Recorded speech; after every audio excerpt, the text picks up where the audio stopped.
안녕하세요. 오늘은 읽어볼래의 본래 대신 본래 친구가 나왔습니다. 저번 시간에 이어서 80년대생들의 유서 계속 읽어볼 텐데요. 마지막 시간에 차례 1장 독백 부분을 다 읽었습니다. 그래서 오늘부터는 2장 대화 쪽으로 들어갈 건데요.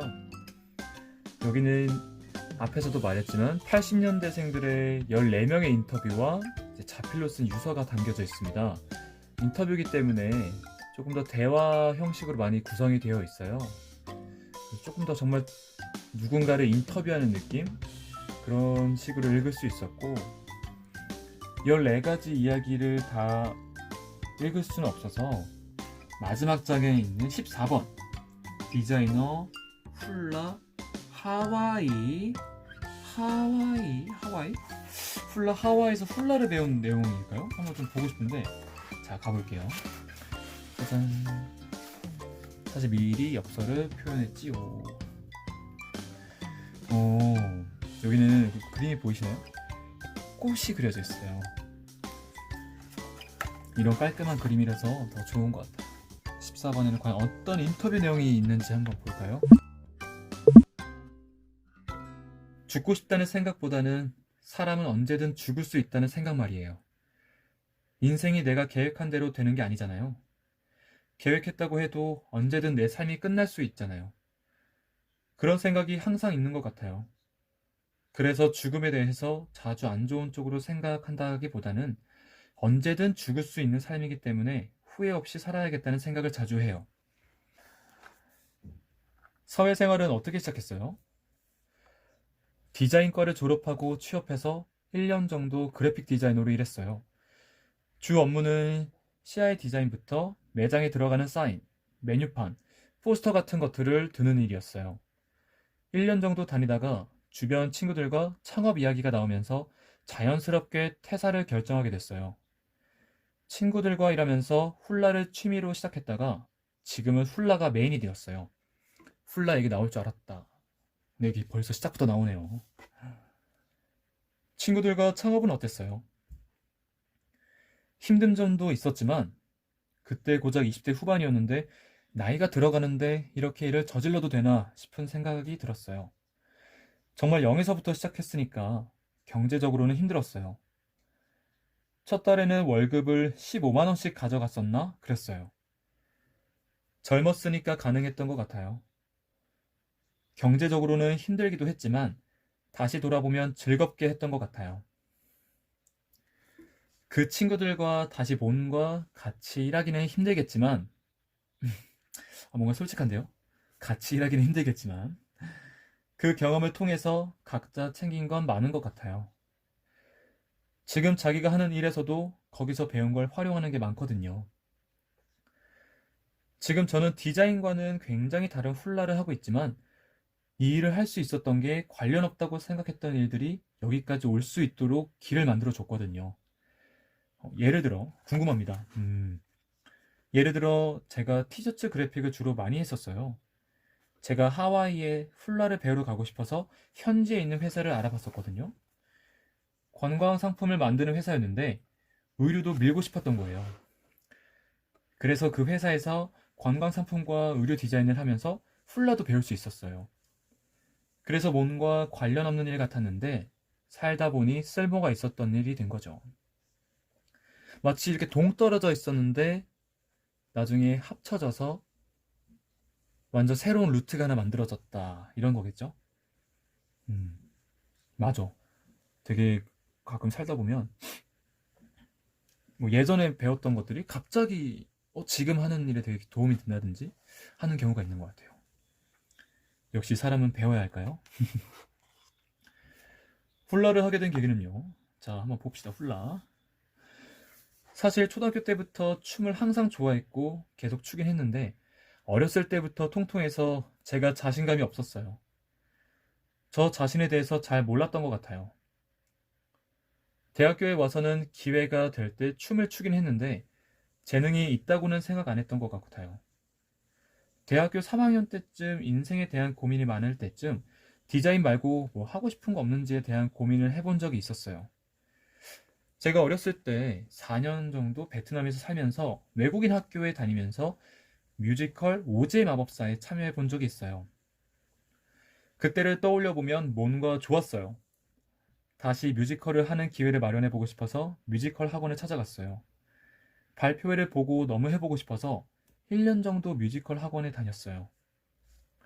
다니면서 내가 노래와 연기에는 소질이 없지만 춤에는 조금 재능이 있다는 걸 확인했어요. 게다가 춤은 내가 항상 좋아했던 거니까 취미로라도 계속 이어가야겠다고 생각했어요. 음, 춤에 재능이 있었구나. 이것도 일찍 발견했다는 것도 정말 행운이겠죠? 그 후에 친구들과 창업할 때 취미로 훌라를 시작했어요. 창업하던 친구들과 자연스럽게 흩어지면서 직장을 다니면서 훌라를 계속 할까 고민하던 차에 훌라협회 회장님이 강사를 해보지 않겠냐는 제안하셨어요. 계속 불안정한 삶을 살았기 때문에 훌라를 계속하면 경제적으로 안정이 될 것 같지 않아서 고민이 됐어요. 저희 엄마가 생각이 개방적이신데 남들 다 하는 거 하지 말고 안 하는 거 하는 게 좋을 것 같다고 말해주셨어요. 취직하지 말고 훌라를 계속하는 게 어떻겠냐고 하셨는데 저도 사실 누군가 한 명이라도 훌라를 하라고 말해주길 바랐던 것 같아요. 엄마한테 그 말을 듣고 나서 더 나이 들기 전에 해봐야겠다고 생각하고 용기를 냈죠. 그래도 영어를 좀 할 줄 알아서 영어 유치원에서 파트타임을 하면서 훌라를 계속했어요. 음, 맞아. 요 부분. 어, 사실 누군가 한 명이라도 그렇게 말해주길 바랬다. 아, 진짜 10명한테 물었는데 한 명이라도 이렇게 말해줬으면 좋겠다 했던 경험. 음. 근데 여기서는 어머니께서 이렇게 말씀해 주셨다고 하네요. 경제적인 불안정은 어떻게 견뎠어요? 우리 집이 엄청 풍족하거나 그런 건 아닌데 그냥 제 성격 자체인지 뭔지 모르겠지만 돈에 대한 엄청난 집착은 없는 것 같아요. 이게 반항심인지 뭔지는 모르겠어요. 나는 돈 없이도 살 수 있다. 이런 건 결코 아니에요. 요즘엔 내가 많이 벌 수 없으니까 이 정도도 괜찮다고 합리화하는 건지도 모르겠다고 생각하기도 해요. 돈이 많으면 좋겠지만 돈만 쫓는 삶을 살고 싶지는 않아요. 제가 훌러를 열심히 하고 있으면 돈이 따라와주는 그런 거면 좋을 것 같아요. 음, 가장 이상적이죠. 처음에 시작할 때는 조금 가난하게 시작해야 할지 모르겠지만 좋아하는 일을 선택했을 때 결국에는 좋아하는 일을 하다 보니까 돈도 이렇게 모이더라. 돈이 따라오더라. 이런 인터뷰, 성공하신 분들한테 이런 인터뷰 되게 많이 들었던 것 같아요. 저도 이런 걸 사실 꿈꾸고 있습니다. 좋아하는 일을 열심히 하는데 돈이 알아서 오더라. 얼마나 좋습니까? 하와이는 어떻게 가게 됐어요? 저는 훌라를 더 배우고 싶고 배움에 대한 목마름이 컸어요. 나의 스승님이 나를 가르쳐야 나도 학생들을 가르칠 텐데 내가 배울 수 있는 게 별로 없었어요. 하와이로 갈까 생각했을 때가 30이었는데 댄서로서는 적은 나이가 아니니까 몸이 더 늙기 전에 몸을 열심히 써보고 싶은 마음이 들었어요. 한국에 훌라가 들어올 때까지 기다리기에는 너무 오래 걸릴 것 같았어요. 하와이는 영어를 쓰니까 괜찮겠다 싶어서 하와이로 갔죠. 하와이 체류하는 비용은 어떻게 마련했어요? 이거 정말 현실적인 질문 아닙니까? 비용 어떻게 마련했습니까? 집에서 지원받을 수 있는 상태는 아니어서 하와이에서 할 수 있는 일을 알아봤어요. 다행히 디자인 관련된 회사가 있었어요. 거기 지원했다가 붙어서 J1 비자라고 문화교류 인턴십 비자를 받았어요. 하와이로 가서 회사 다니면서 돈 벌면서 남는 시간에는 훌라를 했어요. 하와이에서는 친구들도 굳이 한국 사람들 안 만나고 훌라에만 집중했던 것 같아요.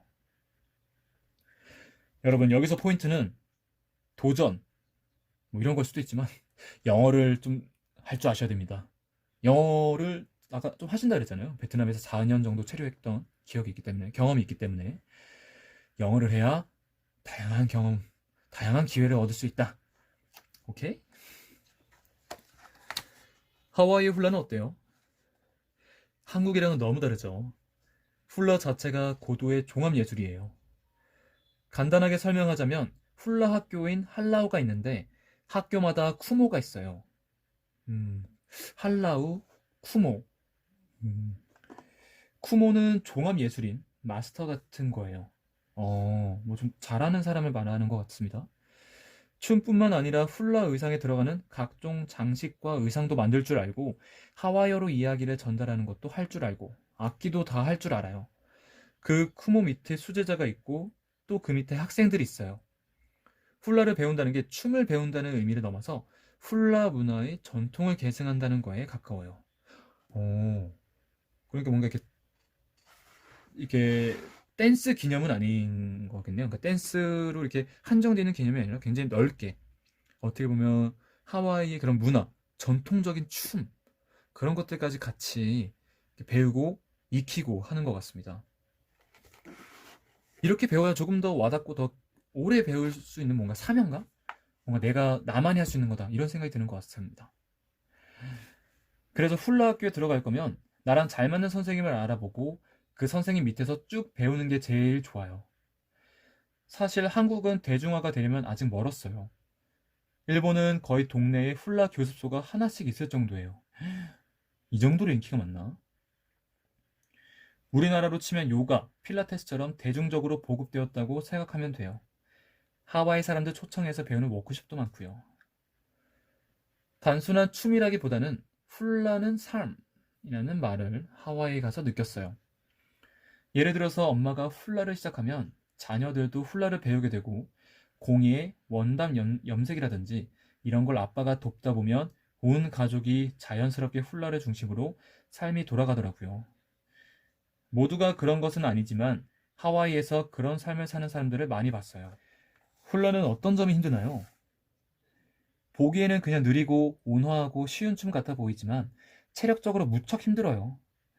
무릎이 구부린 상태로 계속 춤을 추기 때문에 스쿼트 자세에서 춤을 춘다고 생각하면 될 것 같아요. 그래서 하체 근력이 굉장히 많이 필요해요. 또 춤이 느리니까 바디 컨트롤이 힘들어요. 기본적인 체력 훈련이 강도가 높은 편이에요.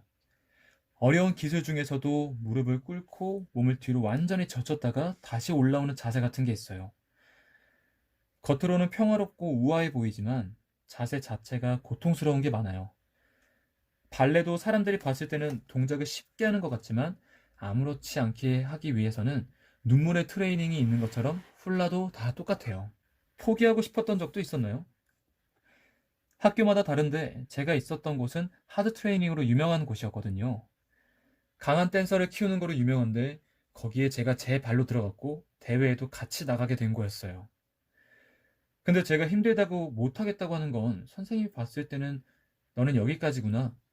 너는 우리가 생각하는 댄서는 아니야. 라고 생각하게 되는 거죠. 저는 절대 그런 선택을 하고 싶지 않았어요. 그리고 의식한 건 아니지만 우리 학교에는 제가 한국인으로는 처음으로 들어갔던 거라 한국에 대해 좋은 이미지를 심어줘야 한다는 생각도 했어요. 패기 있게 대회를 나가겠다고 해놓고 한국인 망신시키고 싶지는 않았어요. 잘하는 거로 더 유명해지지는 못할 망정 나쁜 선례를 만들고 싶지는 않았어요. 무의식 중에 이런 생각을 항상 했던 것 같아요. 한국인으로서 한국인이 어떤 사람인지 내가 보여주겠다. 이런 마음은 참 강한 마음을 갖게 하는데 괜히 제가 더 감사합니다. 그렇게 먼 곳에서 한국을 빛내주고 계시다는 게 너무 멋지세요. 죽을 만큼 힘들었던 적이 있었다면요? 죽을 만큼 힘들다는 생각을 한 적은 여러 번 있었던 것 같기는 한데 이유가 정확히 기억이 안 나요. 그땐 죽을 뻔했는데 정말 죽을 듯이 힘들었는데 나중에 지나고 보니 기억도 안 나더라. 이런 부분이겠죠? 제가 죽음을 자주 생각해서 그런가 봐요. 응? 죽고 싶다는 생각보다는 사람은 언제든 죽을 수 있다는 생각 말이에요. 인생이 내가 계획한 대로 되는 게 아니잖아요. 계획했다고 해도 언제든 내 삶이 끝날 수 있잖아요. 그런 생각이 항상 있는 것 같아요. 그래서 죽음에 대해서 자주 안 좋은 쪽으로 생각한다기보다는 언제든 죽을 수 있는 삶이기 때문에 후회 없이 살아야겠다는 생각을 자주 해요. 선택을 할 때에도 너무 먼 미래를 생각하지는 않아요. 그래서 선택할 때 돈의 구애를 덜 받는 것 같아요. 제가 지금 돈을 모으고 미래를 준비하는 것도 필요하지만 그것만을 위해서 살고 싶지는 않아요. 제가 언제 죽을지 아무도 모르고 언제든 죽을 수 있다고 생각하기 때문에 좋아하는 걸 해야겠다고 생각해요. 나이가 들어서 후회하지 않을 선택을 하려고 해요. 그리고 대학교 때 한 선배가 갑작스럽게 교통사고로 죽었었어요. 그 사건이 왜 그렇게 충격이었는지 모르겠는데 그때 죽음에 대한 생각을 많이 했던 것 같아요. 어렸을 때는 장례식을 경험할 일이 없으니까 몸과 죽음은 멀리 있는 것으로만 생각했어요. 그때 그 사건을 경험하면서 큰 충격을 받았어요. 누구나 언제든 죽을 수 있는 거구나. 그때 그 소식을 듣고 장례식장을 다녀오고 나서부터 사람 인생이라는 게 어떻게 하면 될지 모르는 거구나 라고 생각하게 되었어요. 나의 삶을 응원해준 사람들은 누가 있었나요? 가족한테 제일 고맙죠. 역시 가족이 짱입니다. 제가 하려는 일을 할 수 있게 어떻게든 도와줬어요. 그러고 보니 저는 감사하게도 항상 적절한 시기에 필요한 도움을 받았어요. 집이 여유롭진 않았지만 운이 좋게도 등록금이 필요할 때 아버지가 학자금을 지원받게 된다든지 하는 일이 있었어요. 이번에도 훌러 대회를 나가려면 2,000불이 드는데 하와이에서 다니던 회사 사장님이 모금을 받게 도와주셨거든요. 와우. 그래서 그런지 경제적으로 엄청 풍요롭지도 않고 전혀 안정적이지도 않지만 항상 믿음이 있었어요. 내가 도움이 필요할 때마다 상황이나 사람들이 도와줬기 때문에 앞으로도 원하는 것을 할 수 있다는 믿음이 생길 것 같아요. 이런 기억들, 이런 도움을 받으신 분들은 꼭 다음에 지인분들이 그런 도움이나 어려움에 처했을 때 꼭 앞장서서 도와주시더라고요. 그리고 이런 선한 영향력이 계속 쭉 많이 있었으면 좋겠습니다. 하와이를 갈 때부터 경험했던 일들이 제 신념을 강하게 만들었어요. 안 될 것 같은데 거의 막판에 다 해결이 되었거든요. 제가 하와이 갈 때 나이가 30대 초반이었고 미혼의 한국에서는 훌라하면서 영어 학원 다녔으니까 소득 증명할 것도 없고 통장에 잔액도 적어서 너무 악조건이었어요. 비자도 항상 돈이 문제니까 비자가 안 나오면 못 가는 상황이었어요. 해결해 보려고 대행사에 연락했는데 담당자가 하와이는 디자인 공고가 없다는 거예요. 근데 10분 있다가 다시 전화가 왔는데 하와이에 공고가 생겼다는 거예요. 담당자가 저와 전화를 끊고 앉자마자 메일에 하와이에 공고가 왔다는 거였죠. 저한테 이런 일이 계속 생기니까 계속 누군가가 저를 돕고 있다는 생각이 강하게 들어요. 홀라 대회 나가기 일주일 전 오른쪽 무릎을 다쳐서 무릎 꿇는 동작이 안 됐었어요. 6개월 동안 연습한 건데 고작 일주일 남기고 이렇게 되어버리니까 너무 짜증이 났어요. 여기까지 어떻게 왔는데 그만둘 수는 없었어요. 그래서 무대에 올라가기 전까지 고통을 못 느끼게 해달라고 계속 기도했어요. 선생님의 이름을 걸고 무대에 서는 날이었고 한국인으로서는 대회에 처음 참여하는 거였으니까요. 그날은 전 세계에 라이브 스트리밍을 하고 있기도 했어요. 부담감이 엄청나서 저랑 함께 무대에 서주세요 하는 마음으로 기도하고 무대 위에 올라갔어요. 다행히 대회는 아무 통증 없이 실수 없이 잘 마치고 내려왔어요. 지금 안 하면 후회할 것 같은 일이 있다면요? 지금쯤 누굴 만나면 좋을 것 같은 느낌이 드는데 원했던 사람들과 잘 안 됐어요. 막판에 한국에 오기 전에 자연스럽게 잘 맞는 사람을 만났어요. 30대가 되니 사람을 만날 때 조건 자체를 따지게 되잖아요. 근데 그 조건을 다 떠나서 사람 자체가 마음에 드는 사람을 만났어요. 이제 연애에 에너지를 쏟아보고 싶은 생각이 들어요. 화이팅! 대회 끝내고 나서 느낀 게 있다면요? 하와이를 오길 잘했고 포기 안 하길 잘했다고 생각이 들었어요. 또 인생에서 값진 건 공짜로 얻을 수 없다는 것을 절실하게 느꼈어요. No pain, no gain 이라는 말을 정말 뼈저리게 느꼈어요. 그리고 제가 선택했던 것만큼 제 모든 걸 쏟아부을 만큼 가치 있는 경험이었다고 느꼈어요. 전 사실 꿈을 이뤘다는 생각이 들어요. 하와이에 가서 훌라를 배웠고 한국인으로는 처음으로 훌라 대회도 참여했어요. 원하는 뮤지션의 음악을 배경으로 훌라를 추고 이런 일들을 제가 꿈으로만 생각했던 일이거든요. 이제 약간 겁이 조금 없어진 것 같아요. 행복하면 어느 정도 이룰 수 있다는 생각이 들어서 생각이 많이 바뀌었어요. 한 길이 닫히는 건 더 좋은 문이 열리려는 것이니까 수긍해라 이런 말씀을 교회에서 들은 적이 있는데 그 이후로는 뭔가 막히면 아, 이게 뜻이 아니구나. 더 좋은 길이 있겠지 싶은 이런 마음이 들어요. 대회 끝나고 무릎이 안 좋아져서 한국으로 들어왔는데 하와이에 다시 나갈 기회가 또 생겼어요. 이게 좋은 기회인지 아닌지는 나가봐야 알겠지만 어쨌든 길이 또 생겼으니 가보려고 해요. 하고 이제 여기가 딱 끝이에요. 인터뷰 내용은 여기가 끝이고요. 다음에 이거 되게 짧죠? 되게 짧게 이렇게 나와 있습니다. 맨 처음 줄만 해도 어떤 내용이 나올지 좀 예측이 돼요. 후회 없이 살고 싶었고 후회 없이 살았다. 이렇게 말할 수 있는 사람이 몇 명이나 있을까? 라는 생각이 듭니다. 근데 지금 이제 무릎 때문에 한국으로 들어와서 아마 치료를 받으신 것 같아요. 근데 그리고 나서 또 하와이로 나갈 기회가 생겼다라는 게 뭔가 정해진 것 같지 않으세요, 지금? 한국 갔다 와서 마치 한국 가서 무릎을 치료하고 다시 하와이에 와서 뭘 할 거야. 이렇게 정해져 있는 시나리오가 있는 것처럼 무릎을 치료받았더니 또 우연히 하와이로 나갈 수 있는 기회가 생겼더라. 이렇게 막힘없이 진행된다면 정말 얼마나 좋을까, 인생이. 그런 생각이 듭니다. 그래서 1번과 14번 지금 이렇게 두 분의 인터뷰를 지금 봤는데 확실히 지금 정말 그 인터뷰 말 그대로 구어체를 그대로 옮겨 담았어요. 그래서 저도 모르게 이 말투를 계속 하다 보니까 저랑 쓰는 말투가 달라서 쉽지가 않았습니다, 읽기가. 근데 제목 자체랑 내용 자체, 특히 질문 자체가 굉장히 솔직한 질문인 것 같아요. 이렇게 쉽게 할 수 없는 질문인데 바로바로 이렇게 속 시원하게 질문을 해주니까 제가 속이 뻥 뚫립니다. 그다음에 여기 마지막 번에 마치면서도 있어요. 이게 있는데 제가 빠르게 읽어볼까요? 아무래도 여기는 읽어줘야 될 것 같아. 마치면서 책을 만들면서 한 사람의 인생의 궤적을 따라 같이 걸어보는 귀한 경험을 했습니다.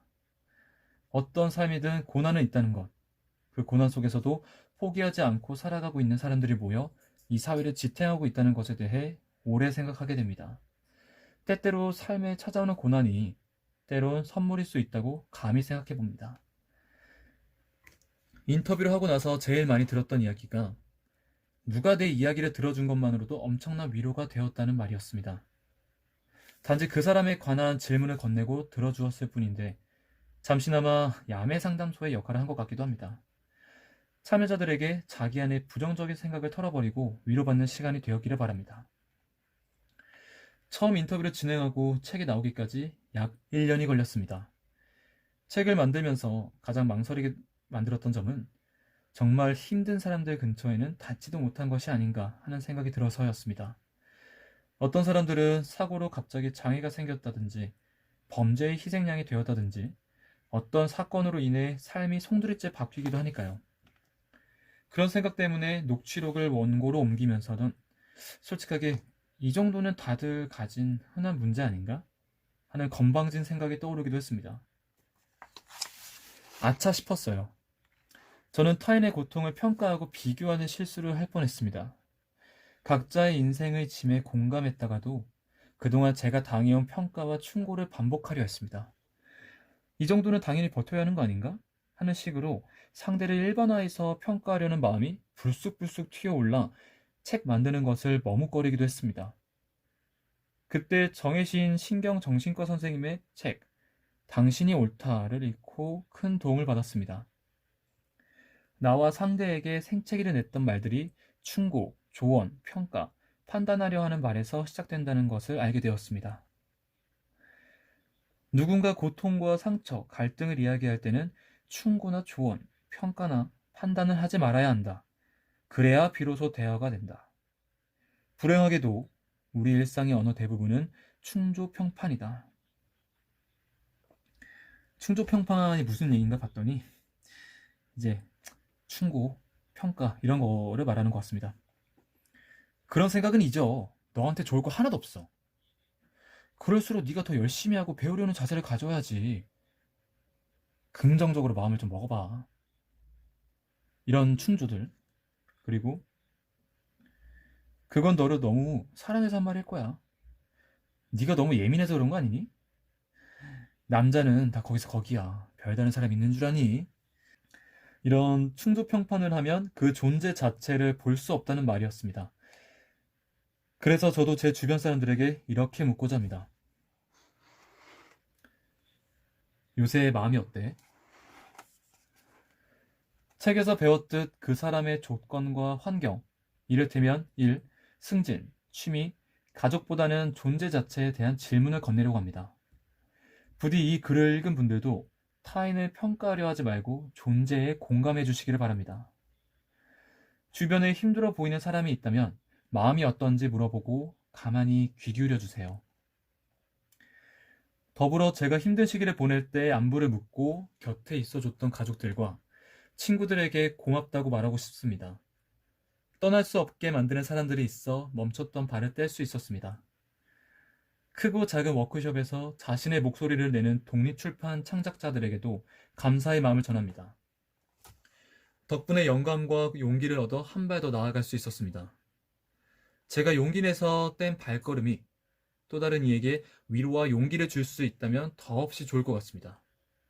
모두에게 감사의 마음을 담아 적습니다.